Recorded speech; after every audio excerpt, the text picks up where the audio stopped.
Armsad televaatajad, täna on mul suur au tutvustada teile oma head sõpra Margus Vaherit, kes on laulja, blogija ja üks nendest, kes veab populaarset etendust, mida mehed tahavad.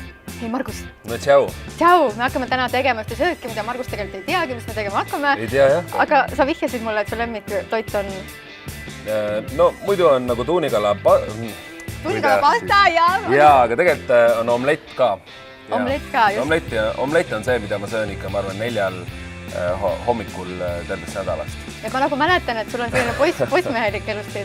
Tihtiselt sa süüa teed? Jaa, ma tegin viimane kord, ma arvan, süüa aastal 2007. Et siis ma olen avatud uutele väljakutsetele. Et väga vahva. Mulle lihtsalt meeldib hästi väljas söömas käia, et kuidagi hästi palju erinevaid maitseid, et see mitmekesisus mulle väga meeldib. Täna on meil siis sellised koostisained. Kas sa oskad ära arvata, mis jahu see võiks siin olla? Nuusuta korraks. Nii. Äkki on mingi maisijahu, mingi, ma ei teagi, mis jahud on maailmas olemas. See on kikerhernejahu, millest siis tehakse omletti. Ma mõtlengi, kuidas me võiksime sinuga teha. Teeme nii, et ma vaatan ja sa seletad mulle ja õpetad nii. Ma annan sulle ülesandeid, mida sa teed, aga sa õpid kõige paremini siis, kui ma ütlen sulle, kuidas võiks teha. Okei, selle kikerhernejahu viskad siia sisse. Kõik? Kõik. Oi, see on küll raske. Ma teen seda hästi tundeliselt. Nii, siis sa ütlesid, et sa oled kindlasti väga osav sibulalõika, et sa võid sibulat siis lõigata siin ikka. Kui ma panin siia praegu pärmihelbeid, ma mõtlesin, kas sa neid oled üldse proovinud? Ei, mis asjad need on? Maitse. Need on sellised asjad, mida pannakse siis, kui võtta näpu otsaga. Nii. Kui tahad juustu panna. Nii, täidise maitsega. See on nagu mingi pähkel või? No, mina segasin siin nüüd siia sisse 2 suppilussikatäit pärmihelbeid. Tegelikult see retsept on nagu nii lihtne, et isegi mina saan sellega hakkama. Et isegi sina saad sellega täiesti vabalt hakkama. Pane natuke soola ja pipart ka. Nii. Margus, sa astud üles etenduses või päris elu shows, mida mehed tahavad. Kaua te siis seda nüüd teinud olete ja kuivõrd see etendus tänaseks muutunud on? Kuidagi detsembrist hakkasime tegema, siis ta tõusis kuidagi lendu, et ega meie ei teadnud, et see nii populaarseks kujuneb, et esimesed showd olid vist 200 piletit, läksid 24 tunniga ja siis mõtlesime, et okei, et kui inimestel on nii suur huvi, siis teeme esimesed ära ja vaatame, mis saab. Kuna esimestele showdele oli hästi hea vastukaja selline tagasiside, siis nüüd me oleme teinud juba 3,5 kuu jooksul või 4 kuu jooksul vist üle 20 show. Nii et siiamaani kõik showd on nagu täis müüdud olnud ja inimesed lahkuvad sealt kuidagi sellise naeru näoga ja pärast neid showsid saan tavaliselt keskmiselt niimoodi 5 armastuskirja ja 1 sellise, et noh, mida sa arvad endast õige?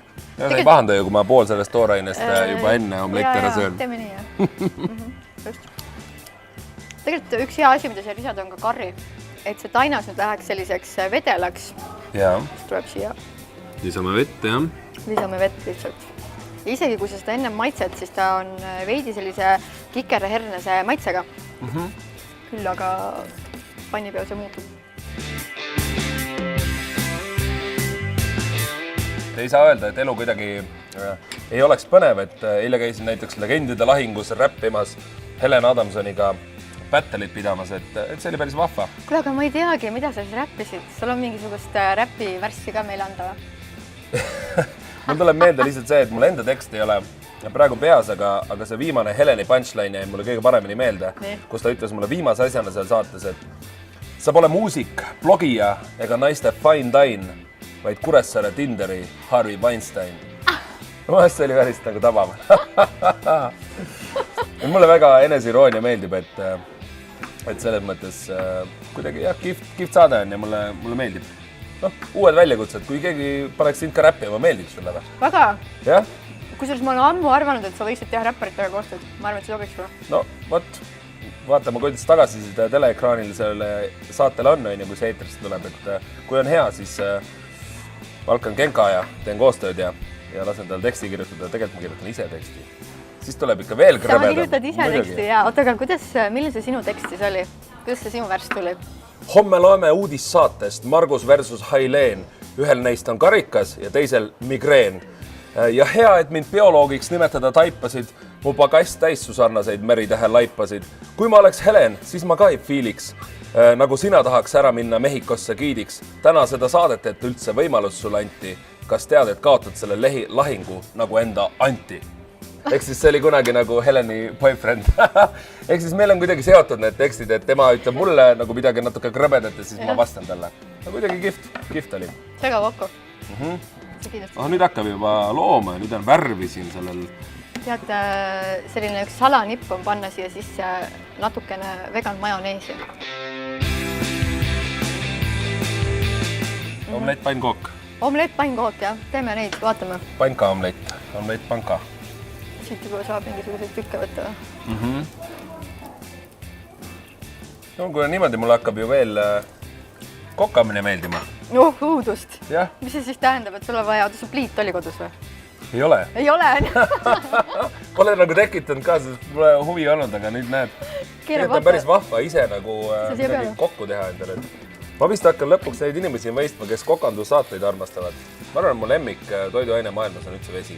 See on nagu Bruce Lee, kunagi mu suur iidol, võitluskunstide meister, kunagine kung fu staar ja filmistaar, ütles, et be like water, ole nagu vesi, et vesi suudab võtta ükskõik mis kuju ja olla hästi nagu kohanev, ent samas suudab ta purustada kaljusid.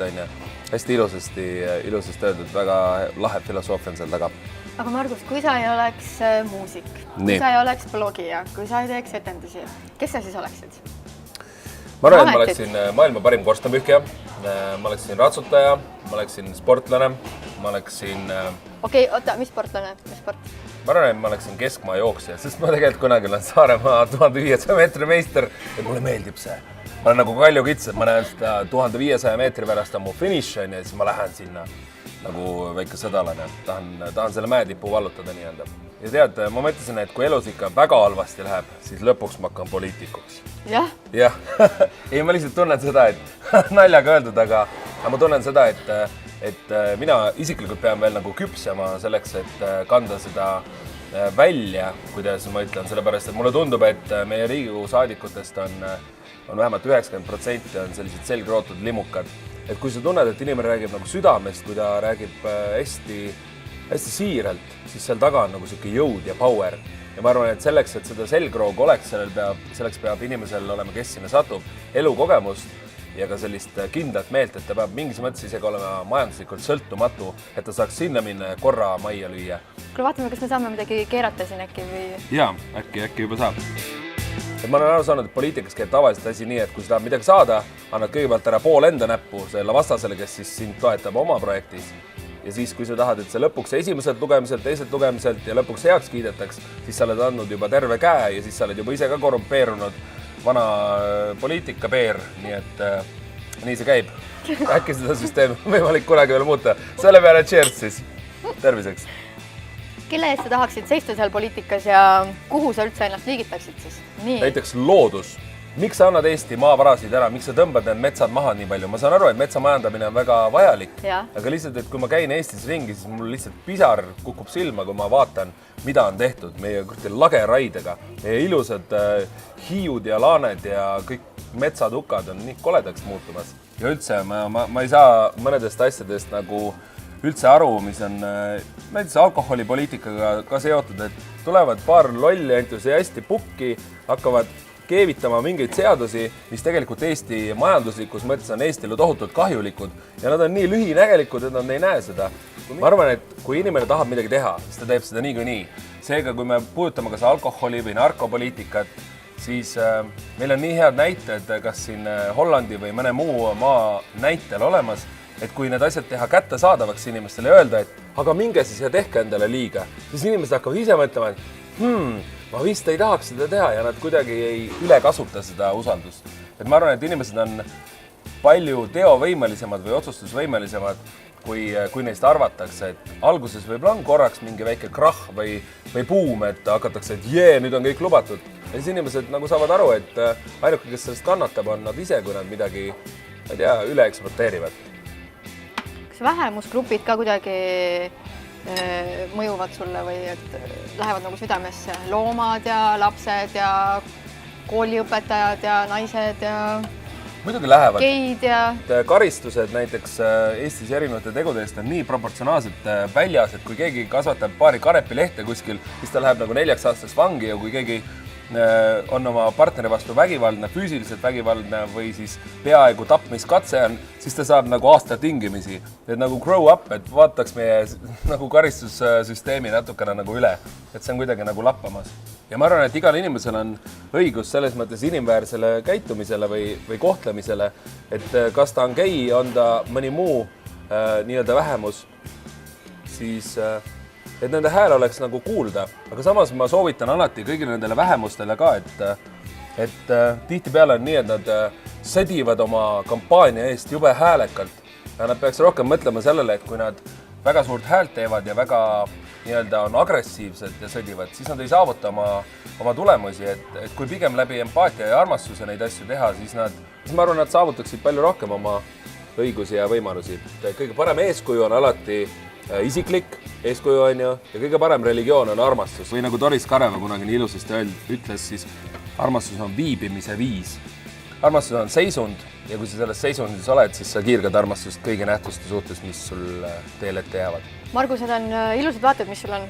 Teeme nüüd suure armastusega endale ühe ilusa taldriku ja siis maitseme omlette. Muidugi, sest samavõrd oluline, kuidas toit maitseb, on ka selle välimus, on ju? Just.